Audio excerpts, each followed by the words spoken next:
ऋतुध्वज को मदालसा की प्राप्ति तथा बाल्यकाल में अपने पुत्रों को मदालसा का उपदेश। सुमति कहते हैं, नागराज महात्मा अश्वतर जब भोजन कर चुके तब उनके पुत्र और राजकुमार ऋतुध्वज तीनों उनके पास आकर बैठे। नागराज ने मन को प्रिय लगने वाली बातें कहकर अपने पुत्रों के सखा को प्रसन्न किया और पूछा, आयुष्मान, आज तुम मेरे घर पर आए हो, अतः जिससे तुम्हें सुख मिले ऐसी किसी वस्तु के लिए यदि तुम्हारी इच्छा हो तो बताओ। जैसे पुत्र अपने पिता से मन की बात कहता है, उसी प्रकार तुम भी निशंक होकर मुझसे अपना मनोरथ कहो। सोना, चांदी, वस्त्र, वाहन, आसन अथवा और कोई अत्यंत दुर्लभ एवं मनोवांछित वस्तु मुझसे मांगो। कुवलयाश्व ने कहा, भगवान, आपके प्रसाद से मेरे पिता के घर में आज भी सुवर्ण आदि सभी बहुमूल्य वस्तुएं मौजूद हैं। इन सब वस्तुओं की मुझे आवश्यकता नहीं है। जब तक पिताजी हजारों वर्षों तक पृथ्वी का शासन करते हैं और आप पाताल लोक का राज्य करते हैं, तब तक मेरा मन याचना करने के लिए उत्सुक नहीं हो सकता। जिनके पिता जीवित हैं वे परम सौभाग्यशाली और पुण्यात्मा हैं। भला मेरे पास क्या नहीं है? सज्जन मित्र, निरोग शरीर, धन और यौवन सभी कुछ तो है। जो इस बात की चिंता न करके कि मेरे घर में धन है या नहीं, पिता की भुजाओं की छत्र छाया में रहते हैं, वे ही सुखी हैं।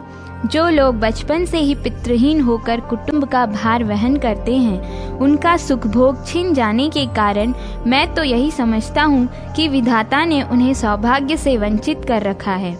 मैं तो आपकी कृपा से पिताजी के दिए हुए धन रत्न आदि के भंडारों में से प्रतिदिन याचकों को उनकी इच्छा के अनुसार दान देता रहता हूँ। यहाँ आकर मैंने अपने मुकुट से जो आपके दोनों चरणों का स्पर्श किया तथा आपके शरीर से मेरा स्पर्श हुआ, इसी से मैं सब कुछ पा गया। राजकुमार का यह विनय युक्त वचन सुनकर नागराज अश्वतर ने प्रेम पूर्वक कहा, यदि मुझसे रत्न और सुवर्ण आदि लेने का तुम्हारा मन नहीं होता तो और ही कोई वस्तु जो तुम्हारे मन को प्रसन्न कर सके मांगो, मैं तुम्हें दूंगा। कुवलयाश्व ने कहा, भगवान, आपके प्रसाद से मेरे घर में सब कुछ है। विशेषतः आपके दर्शन से मुझे सब मिल गया। आप देवता हैं और मैं मनुष्य। आपने अपने शरीर से जो मेरा आलिंगन किया, इसी से मैं कृतकृत्य हूँ। मेरा जीवन सफल हो गया है। नागराज, आपकी चरण धूलि ने जो मेरे मस्तक पर अपना स्थान बनाया है, उसी से मैंने क्या नहीं पा लिया। यदि आपको मुझे मनोवांछित वर देना ही है तो यह दीजिए कि मेरे हृदय से पुण्य कर्मों का संस्कार कभी दूर न हो। अश्वतर बोले, विद्वान, ऐसा ही होगा। तुम्हारी बुद्धि धर्म में लगी रहेगी। तथापि इस समय तुम मेरे घर में आए हो, इसलिए तुम्हें मनुष्य लोक में जो वस्तु दुर्लभ प्रतीत होती है वही मुझसे मांग लो। उनकी यह बात सुनकर राजकुमार ऋतुध्वज अपने दोनों मित्र नाग कुमारों के मुख की ओर देखने लगे। तब उन दोनों ने पिता को प्रणाम करके राजपुत्र का जो अभीष्ट था उसे स्पष्ट रूप से कहना आरंभ किया। नागकुमार बोले, पिताजी, गंधर्व राजकुमारी मदालसा इनकी प्यारी पत्नी थी। उसको किसी दुष्ट बुद्धि वाले दुरात्मा दानव ने, जो इनके साथ वैर रखता था, धोखा दिया। उसने उसी दानव के मुख से इनकी मृत्यु का समाचार सुनकर अपने प्यारे प्राणों को त्याग दिया। तब इन्होंने अपनी पत्नी के प्रति कृतज्ञ होकर यह प्रतिज्ञा कर ली कि अब मदालसा को छोड़कर दूसरी कोई स्त्री मेरी पत्नी नहीं हो सकती। पिताजी, ये वीर ऋतुध्वज आज उसी सर्वांग सुंदरी मदालसा को देखना चाहते हैं। यदि ऐसा किया जा सके तो इनका मनोरथ पूर्ण हो सकता है। तब नागराज घर में छिपाई हुई मदालसा को ले आए और राजकुमार को उसे दिखाया तथा पूछा, ऋतुध्वज, यह तुम्हारी पत्नी मदालसा है या नहीं? उसे देखते ही राजकुमार लज्जा छोड़कर उठे और हाँ प्रिय कहते हुए उसकी ओर बढ़े। तब नागराज ने उसे रोका और मदालसा के मरकर जीवित होने की आदि सारी घटनाएं कह सुनाई। फिर तो राजकुमार ने प्रसन्न होकर अपनी प्यारी पत्नी को ग्रहण किया। तदनंतर उनके स्मरण करते ही उनका प्यारा अश्व वहां आ पहुंचा। उस समय नागराज को प्रणाम करके वे अश्व पर आरूढ़ हुए और मदालसा के साथ अपने नगर को चल दिए। वहां पहुंचकर उन्होंने अपने पिता माता से उसके मर कर जीवित होने का सब समाचार निवेदन किया। कल्याणमयी मदालसा ने भी सास ससुर के चरणों में प्रणाम किया तथा अन्य स्वजनों को भी यथायोग्य सम्मान दिया। तत्पश्चात उस नगर में पूर्ववासियों के यहाँ बहुत बड़ा उत्सव हुआ। इसके बाद बहुत समय बीतने के पश्चात महाराज शत्रुजीत पृथ्वी का भली भांति पालन करके परलोकवासी हो गए। तब पूर्ववासियों ने उनके महात्मा पुत्र ऋतध्वज को, जिसके आचरण तथा व्यवहार बड़े ही उदार थे, राजपद पर अभिषिक्त किया। वे भी अपनी प्रजा का औरस पुत्रों की भांति पालन करने लगे। तदनंतर मदालसा के गर्भ से प्रथम पुत्र उत्पन्न हुआ। राजा ने उसका नाम विक्रांत रखा। इससे कुटुंब के सब लोग बड़े प्रसन्न हुए, किंतु मदालसा वह नाम सुनकर हंसने लगी। उसने उत्तान सोकर जोर जोर से रोते हुए शिशु को बहलाने के व्याज से इस प्रकार कहना आरंभ किया।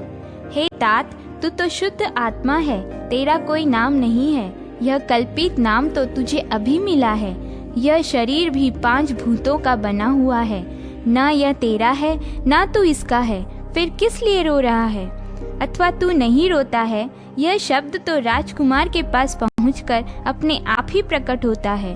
तेरी संपूर्ण इंद्रियों में जो भांति भांति के गुण अवगुणों की कल्पना होती है, वे भी पाश्च भौतिक ही हैं। जैसे इस जगत में अत्यंत दुर्बल भूत अन्य भूतों के सहयोग से वृद्धि को प्राप्त होते हैं, उसी प्रकार अन्न और जल आदि भौतिक पदार्थों को देने से पुरुष के पाश्च भौतिक शरीर की ही पुष्टि होती है। इससे तुझ शुद्ध आत्मा की न तो वृद्धि होती है और न ही हानि होती है। तू अपने उस चोले तथा इस देह रूपी चोले के जीर्ण शीर्ण होने पर मोह न करना। शुभाशुभ कर्मों के अनुसार यह देह प्राप्त हुआ है। तेरा यह चोला मद आदि से बंधा हुआ है। कोई जीव पिता के रूप में प्रसिद्ध है, कोई पुत्र कहलाता है, किसी को माता और किसी को प्यारी स्त्री कहते हैं। कोई यह मेरा है कहकर अपनाया जाता है और कोई मेरा नहीं है इस भाव से पराया माना जाता है। इस प्रकार ये भूत समुदाय के ही नाना रूप हैं, ऐसा तुझे मानना चाहिए। यद्यपि समस्त भोग दुख रूप हैं, तथापि मूढ़ चित्त मानव उन्हें दुख दूर करने वाला तथा सुख की प्राप्ति करने वाला समझता है। किंतु जो विद्वान है, जिनका चित्त मोह से आच्छन्न नहीं हुआ है, वे उन भोग जनित सुखों को भी दुख ही मानते हैं। स्त्रियों की हंसी क्या है? हड्डियों का प्रदर्शन। जिसे हम अत्यंत सुंदर नेत्र कहते हैं, वह मज्जा की कलुषता है और मोटे मोटे कूच आदि घने मांस की ग्रंथियां हैं। अतः पुरुष जिस पर अनुराग करता है, वह युवती स्त्री क्या नरक की जीती जागती मूर्ति नहीं है? पृथ्वी पर सवारी चलती है, सवारी पर यह शरीर चलता है और इस शरीर में भी एक दूसरा पुरुष बैठा रहता है। किंतु पृथ्वी और सवारी में वैसी अधिक ममता नहीं देखी जाती जैसी कि अपने देह में दृष्टिगोचर होती है। यही मूर्खता है। ज्यों-ज्यों वह बालक बढ़ने लगा, त्यों ही त्यों महारानी मदालसा प्रतिदिन उसे बहलाने आदि के द्वारा ममता शून्य ज्ञान का उपदेश करने लगी। जैसे जैसे उसके शरीर में बल आता गया और जैसे जैसे वह पिता से व्यावहारिक बुद्धि सीखने लगा, वैसे ही वैसे माता के वचनों से उसे आत्म तत्व का ज्ञान भी प्राप्त होता था। इस प्रकार माता ने जन्म से ही अपने पुत्र को ऐसा उपदेश दिया जिससे ज्ञानी एवं ममता शून्य होकर उसने गृहस्थ धर्म के प्रति अपने मन को नहीं जाने दिया।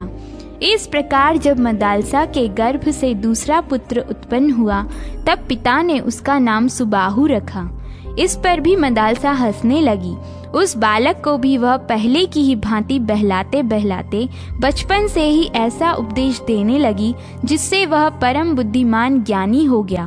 तृतीय पुत्र उत्पन्न होने पर राजा ने उसका नाम शत्रुमर्दन रखा। इस पर भी सुंदरी मदालसा बहुत देर तक हंसती रही तथा उसको भी उसने पहले की ही भांति बाल्यकाल से ही ज्ञान का उपदेश दिया। बड़ा होने पर वह निष्काम कर्म करने लगा। सकाम कर्म की ओर उसकी रुचि नहीं रही। राजा ऋतध्वज जब चौथे पुत्र का नामकरण करने चले, तब सदाचार परायणा मदालसा पर उनकी दृष्टि पड़ी। उस समय वह मंद मंद मुस्कुरा रही थी। उसे हंसते देख राजा को कुछ कौतूहल हुआ, अतः उन्होंने पूछा, देवी, जब मैं नामकरण करने चलता हूँ तब तुम हंसती क्यों हो? इसका कारण बताओ। मैं तो समझता हूँ विक्रांत, सुबाहु और शत्रुमर्दन ये सुंदर नाम रखे गए हैं। ये क्षत्रियों के योग्य तथा शौर्य में उपयोगी हैं। भद्रे, यदि तुम्हारे मन में यह बात हो कि ये नाम अच्छे नहीं हैं, तो मेरे चौथे पुत्र का नाम तुम स्वयं ही रखो। मदालसा बोली, महाराज, आपकी आज्ञा का पालन करना मेरा कर्तव्य है, अतः आप जैसा कहते हैं उसके अनुसार मैं आपके चौथे पुत्र का नाम स्वयं ही रखूंगी। यह धर्मज्ञ बालक इस संसार में अलर्क के नाम से विख्यात होगा। आपका यह कनिष्ठ पुत्र बड़ा बुद्धिमान होगा।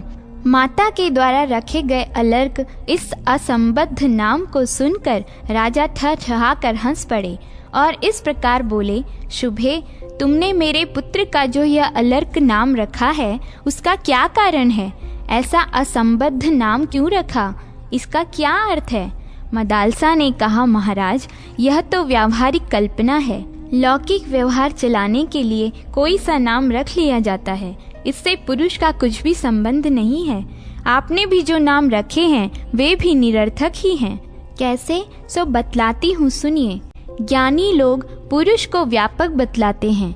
आपने प्रथम पुत्र का नाम विक्रांत रखा है, इसके अर्थ पर विचार कीजिए। क्रांति का अर्थ है गति। एक स्थान से दूसरे स्थान में जाने को गति कहते हैं। जब इस देह का ईश्वर आत्मा सर्वत्र व्यापक है तब वह दूसरी जगह जा नहीं सकता, अतः उसका नाम विक्रांत रखना मुझे निरर्थक ही जान पड़ता है। पृथ्वीनाथ, दूसरे पुत्र का जो सुबाहु नाम रखा गया है वह भी व्यर्थ ही है, क्योंकि आत्मा निराकार है, उसको बाह कहाँ से आई? तृतीय पुत्र का जो अरिमर्दन नाम नियत किया गया है, मेरी समझ से वह भी असंबद्ध ही है। इसका कारण भी सुनिए। अरिमर्दन का अर्थ है शत्रु का मर्दन करने वाला। जब सब शरीरों में एक ही आत्मा रहती है तब उसका कौन शत्रु है और कौन मित्र? मूर्तिमान भूतों के द्वारा मूर्तिमान भूतों का ही मर्दन होता है। आत्मा तो अमूर्त है, उसका मर्दन कैसे हो सकता है? क्रोध आदि आत्मा से पृथक रहते हैं, अतः यह अरिमर्दन की कल्पना निरर्थक ही है। यदि व्यवहार का भली भांति निर्वाह करने के लिए ऐसे असंगत नामों की कल्पना हो सकती है, तो अलर्क नाम में ही आपको क्यों निरर्थकता प्रतीत होती है? रानी मदालसा के द्वारा इस प्रकार भली भांति समझाए जाने पर परम बुद्धिमान महाराज ऋतध्वज ने अपनी प्राण वल्लभा को यथार्थवादिनी मानकर कहा, तुम्हारा कथन सत्य है। तदनंतर उसने पहले पुत्रों की भांति उसको भी ज्ञानजनक बातें सुनाना आरंभ की। तब राजा ने उसे रोककर कहा, राजा बोले, अरे यह क्या करती हो? पहले पुत्रों की भांति इसे भी ज्ञान का उपदेश देकर मेरी वंश परंपरा का उच्छेद करने पर क्यों तुली हो? यदि तुम्हें मेरा प्रिय कार्य करना हो और यदि मेरी बातों को मानना तुम्हें उचित प्रतीत होता हो तो मेरे इस पुत्र को प्रवृत्ति मार्ग में लगाओ देवी। ऐसा करने से कर्म मार्ग का उच्छेद नहीं होगा तथा पितरों के पिंडदान का लोप नहीं होगा। जो पितर देवलोक में हैं, जो तिर्यक योनि में पड़े हैं, जो मनुष्य योनि में एवं भूत वर्ग में स्थित हैं, वे पुण्यात्मा हो या पापात्मा, जब भूख प्यास से विकल होते हैं तो अपने कर्मों में लगा हुआ मनुष्य पिंडदान तथा जलदान के द्वारा उन्हें तृप्त करता है। इसी तरह वह देवताओं और अतिथियों को भी संतुष्ट रखता है। देवता, मनुष्य, पितर, भूत, प्रेत, गुहक, पक्षी, कृमि और कीट आदि भी मनुष्य से ही जीविका चलाते हैं। अतः सुंदरी, तुम मेरे पुत्र को ऐसा उपदेश दो जिससे इहलोक और परलोक उसमें उत्तम फल देने वाले क्षत्रिय योचित कर्तव्य का उसे ठीक ठीक ज्ञान हो। पति के यूं कहने पर श्रेष्ठ नारी मदालसा अपने पुत्र अलर्क को बहलाती हुई इस प्रकार उपदेश देने लगी। बेटा, तू धन्य है जो शत्रु रहित होकर अकेला ही चिरकाल तक इस पृथ्वी का पालन करता रहेगा। पृथ्वी के पालन से तुझे सुख भोग की प्राप्ति हो और धर्म के फल स्वरूप तुझे अमरत्व मिले। पर्वों के दिन ब्राह्मणों को भोजन के द्वारा तृप्त करना, बंधु बांधवों की इच्छा पूर्ण करना, अपने हृदय में दूसरों की भलाई का ध्यान रखना और पराई स्त्रियों की ओर कभी मन को न जाने देना, अपने मन में सदा श्री विष्णु भगवान का चिंतन करना, उनके ध्यान से अंतःकरण के काम क्रोध आदि छहों शत्रुओं को जीतना, ज्ञान के द्वारा माया का निवारण करना और जगत की अनित्यता का विचार करते रहना, धन की आय के लिए राजाओं पर विजय प्राप्त करना, यश के लिए धन का सद्व्यय करना, पराई निंदा सुनने से डरते रहना तथा विपत्ति के समुद्र में पड़े हुए लोगों का उद्धार करना। वीर, तू अनेक यज्ञों के द्वारा देवताओं को तथा धन के द्वारा ब्राह्मणों एवं शरणागतों को संतुष्ट करना, कामना पूर्ति के द्वारा स्त्रियों को प्रसन्न रखना और युद्ध के द्वारा शत्रुओं के छक्के छुड़ाना। बाल्यावस्था में तू भाई बंधुओं को आनंद देना, कुमारावस्था में आज्ञा पालन के द्वारा गुरुजनों को संतुष्ट रखना, युवावस्था में उत्तम कुल को सुशोभित करने वाली स्त्री को प्रसन्न रखना और वृद्धावस्था में वन के भीतर निवास करते हुए वनवासियों को सुख देना। तात, राज्य करते हुए अपने सुहृदयों को प्रसन्न रखना, साधु पुरुषों की रक्षा करते हुए यज्ञों द्वारा भगवान का यजन करना, संग्राम में दुष्ट शत्रुओं का संहार करते हुए गौ और ब्राह्मणों की रक्षा के लिए अपने प्राण निछावर कर देना।